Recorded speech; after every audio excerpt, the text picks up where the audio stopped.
Hi, I'm Michael Byrne, and in the other tapes in this series, I've used this mock-up of a bathroom to show how to tile walls and a countertop.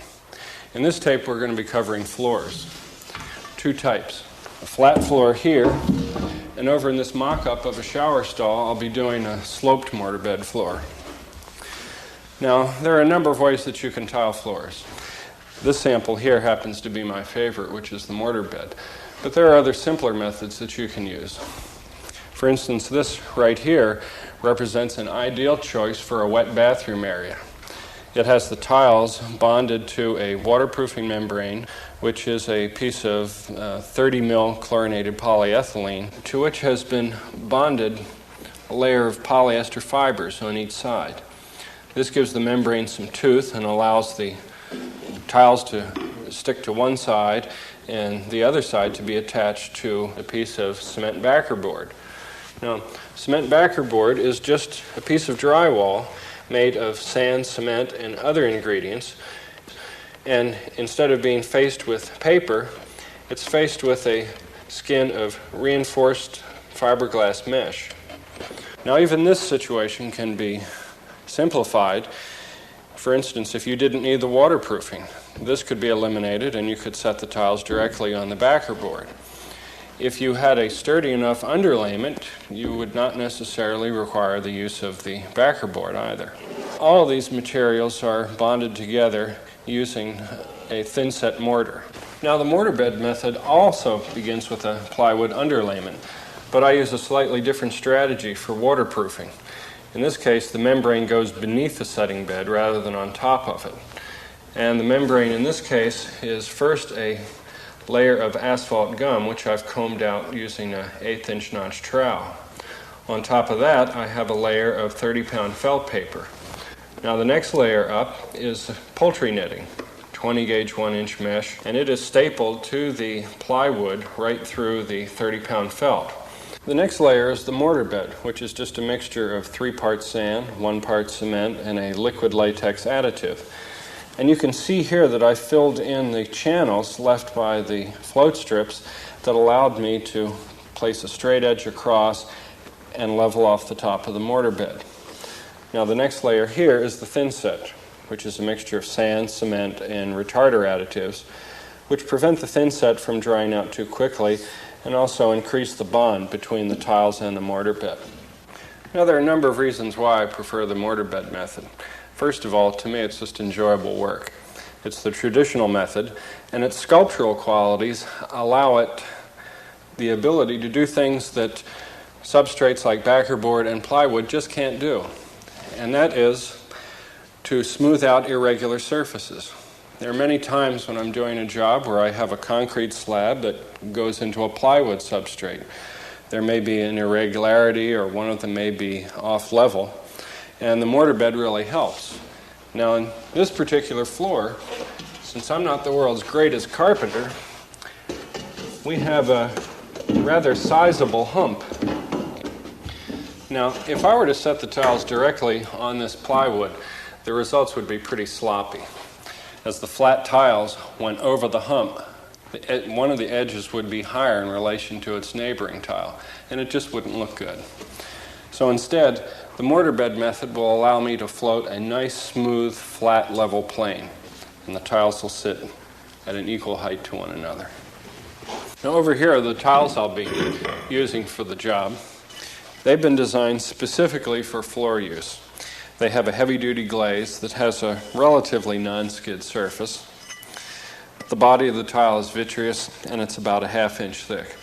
These are commercially rated floor tiles. To make the transition from the floor to the wall, I'm going to be using cove tiles. These don't have to be as durable as the floors because you're not going to be walking on them. And to add a little interest to the floor, I'm going to set the tiles in a diagonal pattern. Now, if you've ever seen a diagonal floor, you probably noticed that around the perimeter there are a number of highly irregular cuts. In addition to adding to the workload, I think this creates an imbalance that just doesn't look attractive. But I'm going to borrow a trick from the old timers who managed to set their diagonals with either whole or half tiles. And to do that, I use a border. Now, the border doesn't have to be in a contrasting color, it can be the same color. But the idea is to adjust the width of the border so that you can accomplish either whole or half diagonals.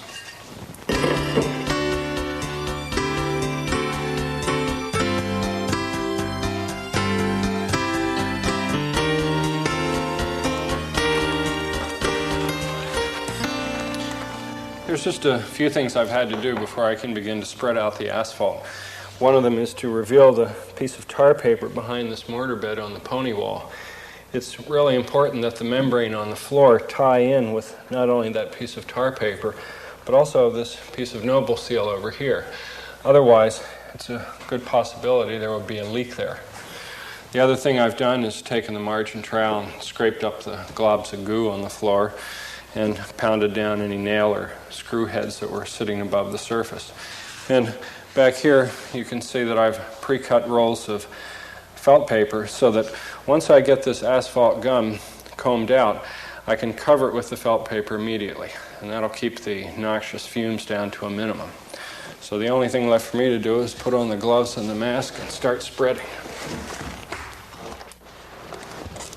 When I first started setting tile, like most other setters, I just used 15-pound felt paper for the membrane. But one day I realized as I was stapling on the wire how many holes I was putting in the paper. That's when I started using the gum and found that the gum seals around each of the staple holes. In addition, the gum binds the paper tightly to the subfloor and eliminates any air pockets that might weaken the mortar bed. The process I use for spreading asphalt gum is similar to the process I use for spreading tile adhesive. That is, holding the trowel at a consistent angle and making a nice smooth coating with the gum. No excess lumps or bumps that might build up underneath of the tar paper. And the notch size is important as well. I use the 1/8 inch because that leaves me with enough asphalt to grip and seal the tar paper without having too much that might bleed into the mortar bed. In tight spots, like around this toilet flange, the narrow edge of the trowel is handy.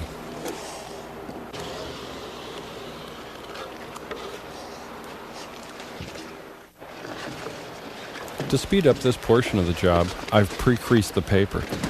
This will allow the membrane to run unbroken from the floor to the area behind the mortar bed of the cove tiles. And to keep the paper flat against the floor, I put the natural curve of the paper down.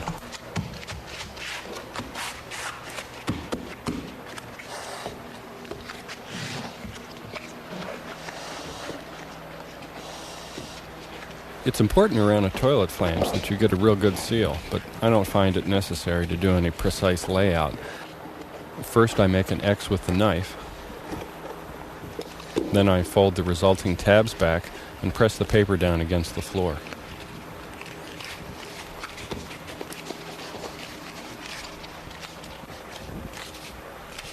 Then going back to the tabs, I maneuver them under the flange, trim them away if necessary with the knife,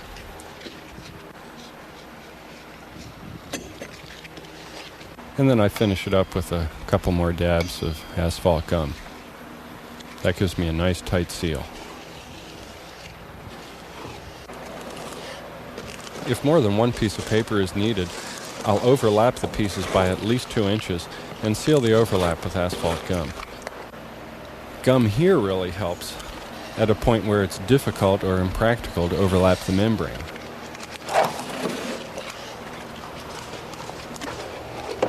With this second piece of paper, I can show you how I maneuver around an obstruction like the pony wall.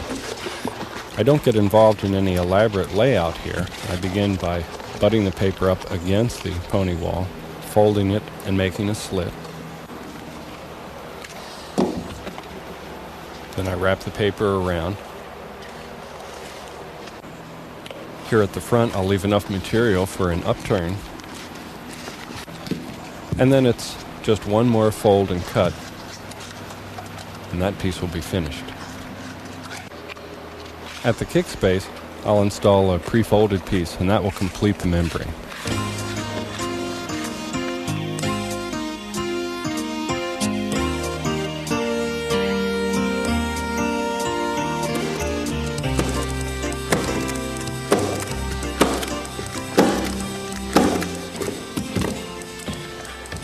Now you may have noticed here that I am not running the wire right up to the wall. And the reason for that is that I need to put an expansion joint here. You remember I said earlier that I'm going to be having a cove tile set on the wall. Now it's going to be sitting on its own mortar bed, and it's important that the mortar bed on the wall not meet the mortar bed on the floor. The reason for that is any movement in the wall will cause a crack right along this portion of the cove tile. So to prevent that, I'm going to interrupt the wire, and then once this bed is finished, I'll stick a piece of foam tape down in the edge of the mortar bed, float the mortar bed for the wall, and then that'll make this flexible, and it will allow for some movement without any damage done here. Now, one of the things about stapling down wire is that it's just like fabric, and it can stretch and distort. So you don't want to do too much tugging on it. The important thing is to hold down the wire with one hand close to where you're stapling. Now before I get any more staples in this area, what I want to do is trim around the toilet flange and then peel back the wire a little bit.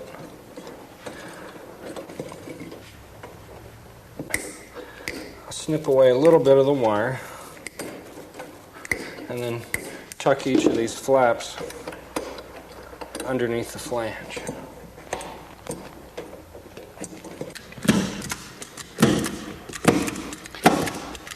You'll notice that the toilet flange here is sitting pretty high off the floor. Now that's to allow the full depth of the mortar bed plus the thickness of the tile to fit directly underneath this flange where it should be. Otherwise you'll have to put multiple wax rings under here and they might blow out. So this is just at the height it should be.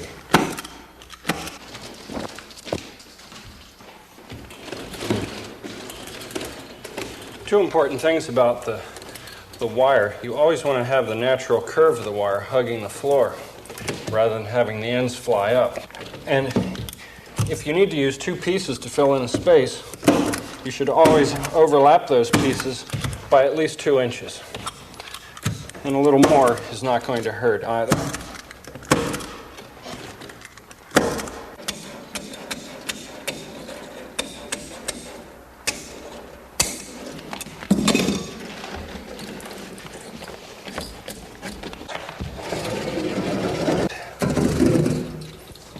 That's just to help me to locate where I have to cut the wire.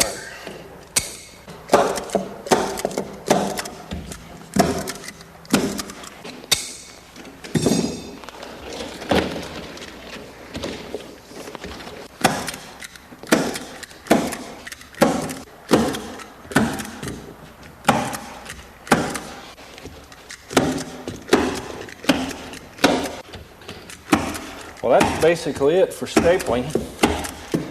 Next is to mix up the deck mud.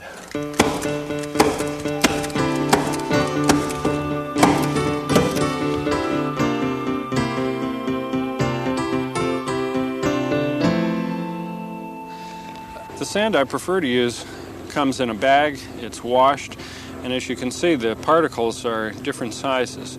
You want to avoid using sand that is all the same particle size because that results in a mix that is not quite as strong as you would get with this type. Now, I didn't just pour these ingredients in this bucket to show them off. This is the way I actually mix each batch. It's real important that you be as consistent as you can, and that means getting the same amount of materials for each batch.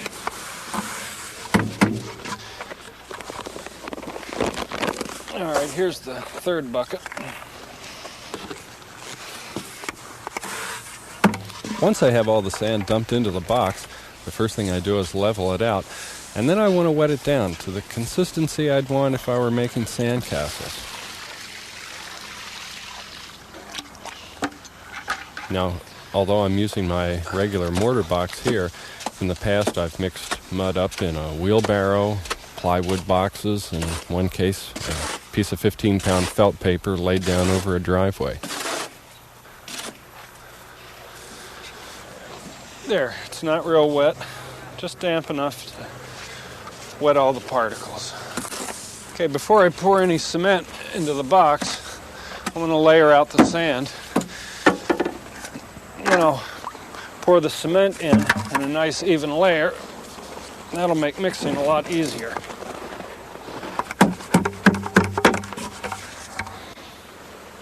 The idea here is to chop the two ingredients together with little bites of the hoe. Taking larger bites than this is not going to help you out or get the deck mud mixed faster.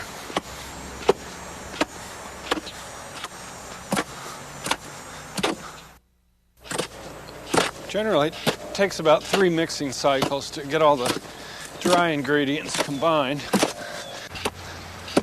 Now I'm used to working the hoe, so it's not too much of a strain, but you may want to straddle the box, grip up on it a little bit more.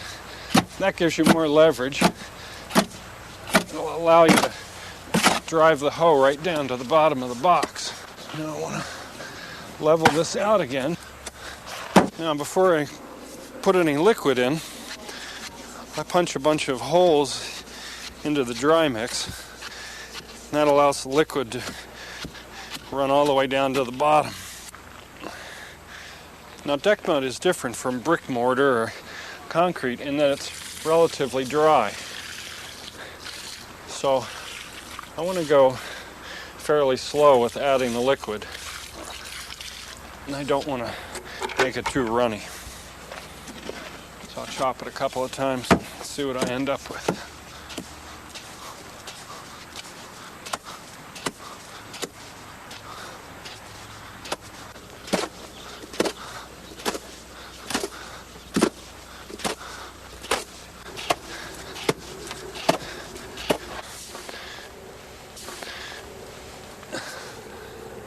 Now that's not quite wet enough, it just kind of falls apart when I squeeze it. So before I do any more mixing, I'll just level this out again, add a bit more liquid.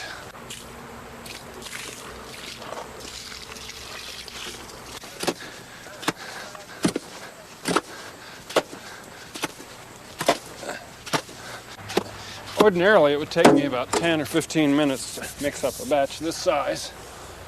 There, that looks perfect. Now you're probably used to a mortar of a slightly different consistency, but remember, I don't have to float this up on a wall and it doesn't have to stick to bricks or block. What it needs to do is to be dumped on the floor, compacted in place, and then screeded off. This looks fine. The only thing I have to do is finish mixing it up, and then I can carry it in and begin floating.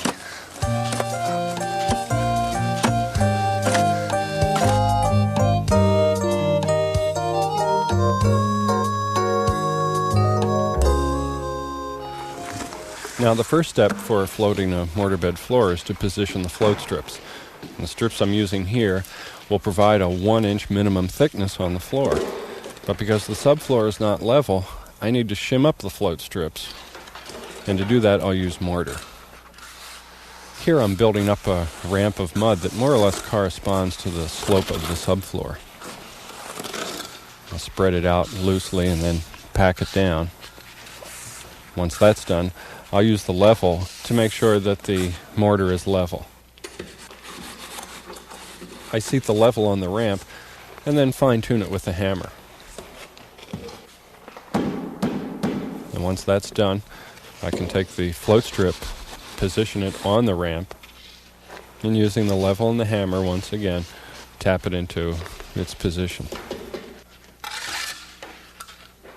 By the way, this float strip has been thoroughly soaked in water. If you place a dry float strip on the wet mortar bed, it'll warp out of position. Now you notice up here I have a couple of straight edges that are acting as a dam to keep the mud out of that area. And this is where the expansion joint will go. Now that I have this leveled along the length of the floor, I want to get this covered so it doesn't warp. But before I can do any more, I want to level across the room. And to do that, I take my straight edge here, and I level. All right, now I'm a little high here. It's about 1/16 of an inch off. Now, to straighten that up, all I need to do is pull the float strip up from where I tamped it down, and then I'll just sprinkle a little bit of mortar over the path, and I'll put the float strip right back on top. Take my level.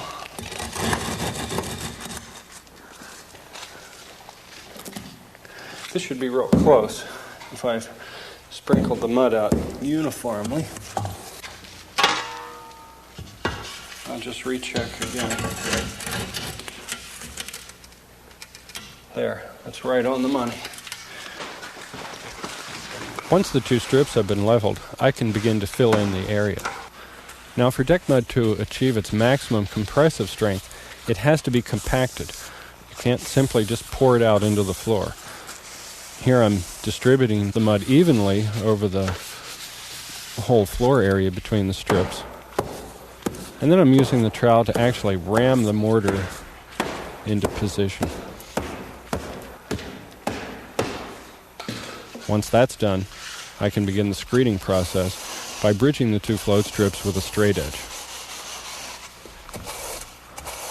Here I'm just digging down through the mud so I can hit the tops of the float strips. From there, it's a gradual process of just sawing off the excess. I concentrate on the larger central area in the middle of the floor, and then once that's finished, I can fill in the margins of the floor. Once again, piling up the mud and then ramming it into place.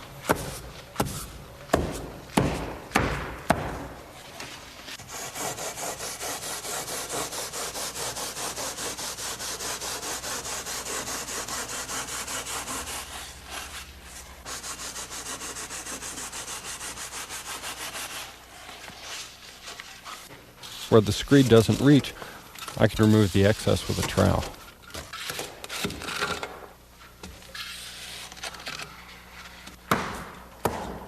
The excess from the first screeded portion is pulled back and distributed, packed down, and finally screeded off again. Techniques will vary, but I get better results using a slicing motion rather than a scraping motion.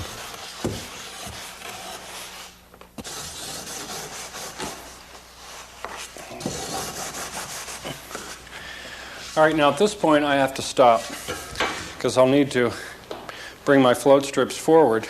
And to do that, I just pull the mud away from each one of them.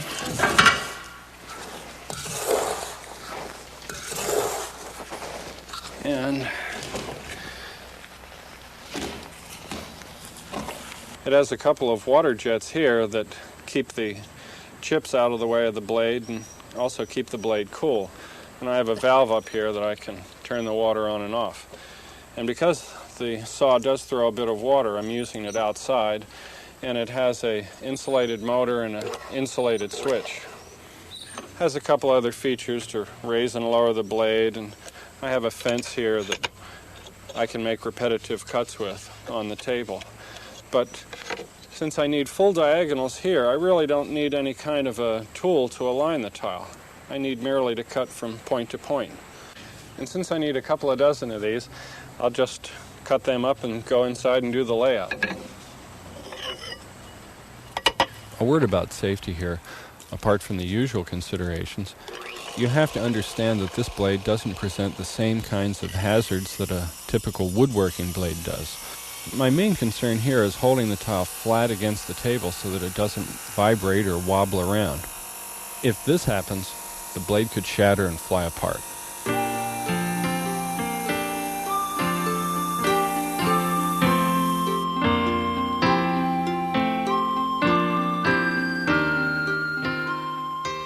Well, the mortar bed is hard.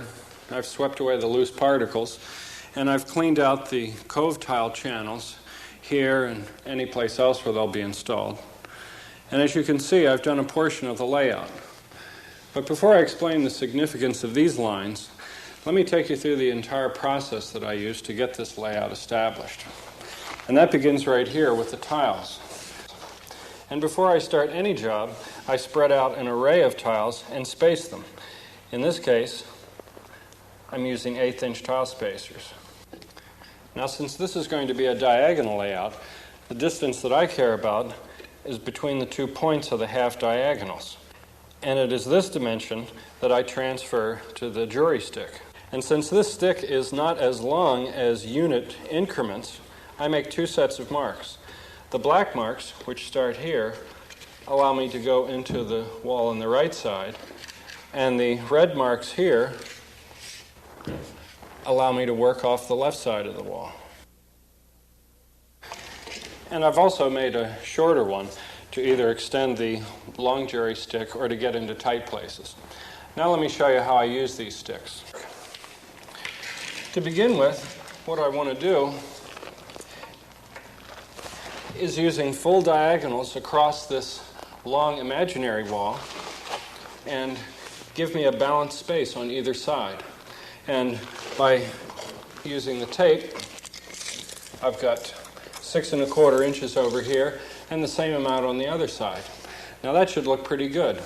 But look what happens when I bring it back to the pony wall, which in this bathroom is really the dominant feature. If I give myself 6 1/4 inches over here, look at what happens when I come up to the pony wall. With the diagonal in this position, that throws the border really off-center to this pony wall.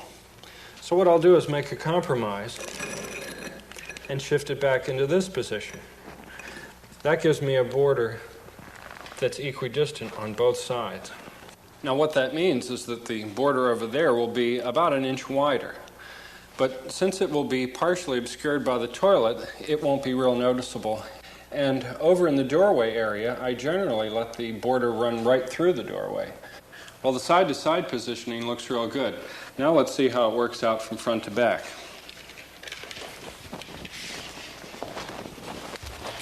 And once again, I want to establish a balance. And in this case, I've got about 4 3/8 up there and about 4 3/8 up front, which is really not that much different from the borders along the other walls. But now let's see how that applies to the front of this pony wall here.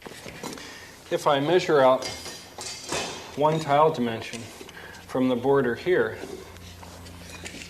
I end up with something that is about twice as wide as the tiles on either side of the pony wall, but about the same size as the tile on the front of the face. Now, I could make this match the 2 borders on each side. But if I decrease this border, I increase that border, and that destroys the balance over here. The layout here leaves me with a border under the kick that's minimal. And if I shift it back any more, it'll be totally unacceptable. So this positioning is fine to me. Now you'll notice that none of these borders are really the same dimension. But that's the whole point. I've used the border area as rubber to ensure that my field tiles have a pleasing layout.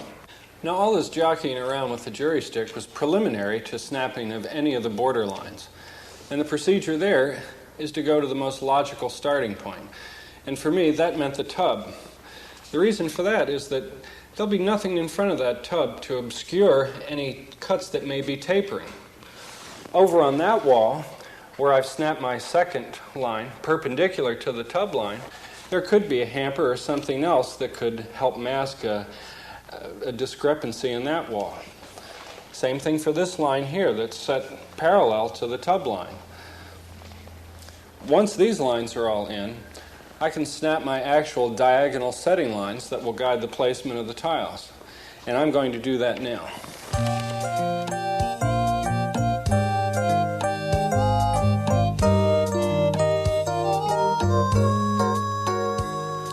Well, it's time to mix Thinset. But first I want to emphasize that now that this mortar bed is hardened, I've been treating it like I would any other kind of substrate, like concrete or plywood. The layout is the same, the staging of the tiles is the same, and the mixing and the spreading of the Thinset is more or less the same. Now the material I'm using here is just a white Thinset powder, and I'll be mixing it with a liquid latex additive. Now these two materials are compatible with the mortar bed. You should check the material you're using for compatibility with your particular substrate, but the mixing procedures and consistency will probably be the same as this. I don't measure out the ingredients with Thinset like I do for the deck mud. Instead, I follow the manufacturer's recommendations on the containers, but I really rely on a sense of feel for the finished texture and consistency. Two things about using the mixing paddle. You want to keep the blades submerged so you don't whip air into the mix. And occasionally you want to scrape down the sides of it. There, that's the critical spot. You want to make sure the top of the cove tile is flush with the top of this floor tile and have a nice smooth transition between the two. And all I have to do is do this about 20 more times, and then I can grout the floor.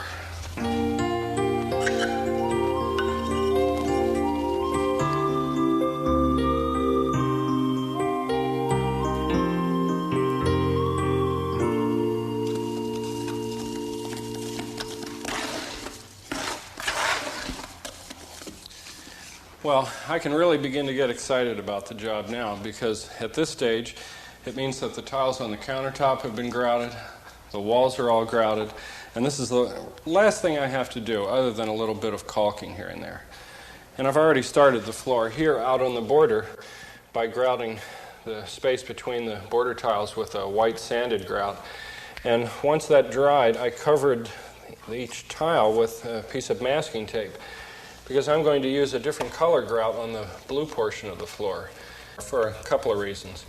The biggest one is just these tiles. If I used white grout here, the contrasting dimensions of the grout joints I think would be too apparent, and I think kind of detract from the overall appearance. And overall, it helps to really define this blue section as a separate part of the floor. The grout I'm using is a sanded natural colored grout, and I've mixed it with a latex additive. First, the latex gives the grout some flexibility. It can bend before it cracks. It helps the grout to retain its color. Now this grout here has been slaking. In other words, I mixed it and then let it rest. That enables the dry ingredients to really combine with the wet ingredients, but it renders the grout a little bit too hard. So what you need to do is just remix. And with just a little bit of mixing, the grout changes its consistency from kind of chunky to nice and smooth and spreadable. Now, to get this grout into the joint and packed as tightly as possible, I'm going to use this grout trowel. Now this one is designed specifically for floors. It doesn't have a soft rubber backup. This is pretty stiff, and it won't bottom out. I can put a lot of pressure on this against the floor. And that's really the most important thing about grouting floor tiles, is get that grout as dense as you possibly can. Before I do that though, I want to wet down the floor. These tiles shouldn't absorb any moisture because they're vitreous, but the top is a little bit rough, and by wetting down the surface of the tiles, the grout will be a lot easier to clean off.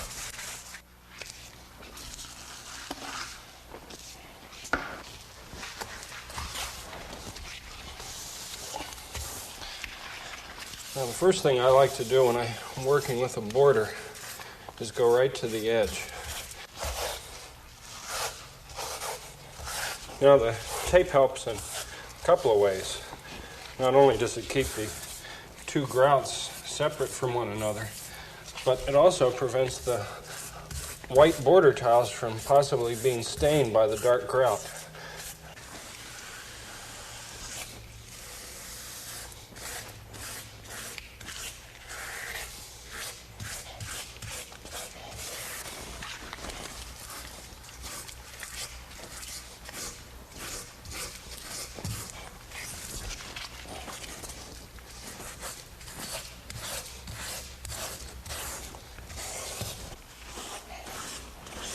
Packing the grout around the border takes time and a lot of care with the trowel.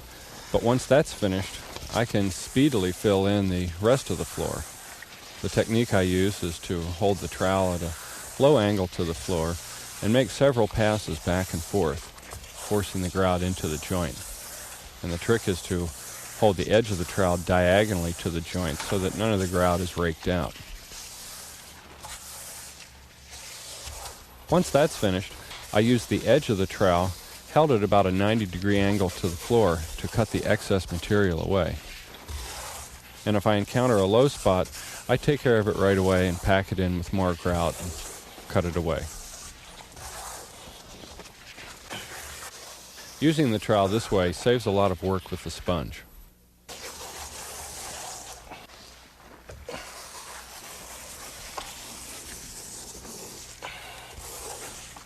There. Now, before I start washing any off with the sponge, I want to test a little area. This grout joint is pretty deep, and to see how easy it is for the sponge to pull grout out. And as you can see, the grout is just digging out pretty easily. This really needs to set a little bit longer before I clean it, so what I'll do is just repack these joints.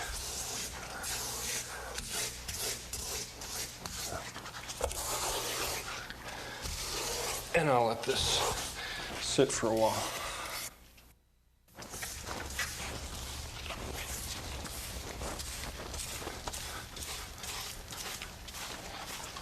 Well, I've already spread quite a bit of the floor, and now's the time to go back and start washing it down.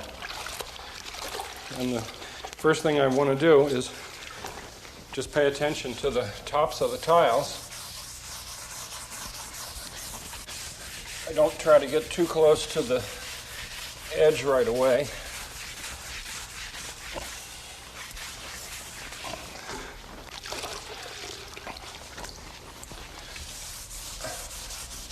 Now the grout trowel does such a good job of cutting off the excess and leveling off the top of the joints that I don't really need to pay too much attention to the joints themselves. It's the tiles that I want to be paying most of my attention to.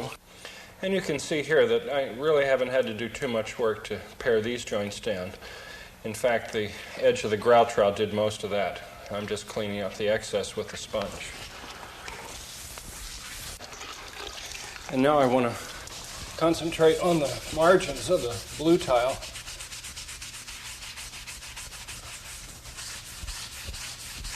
I'm still not really going into that joint because I can always shape that up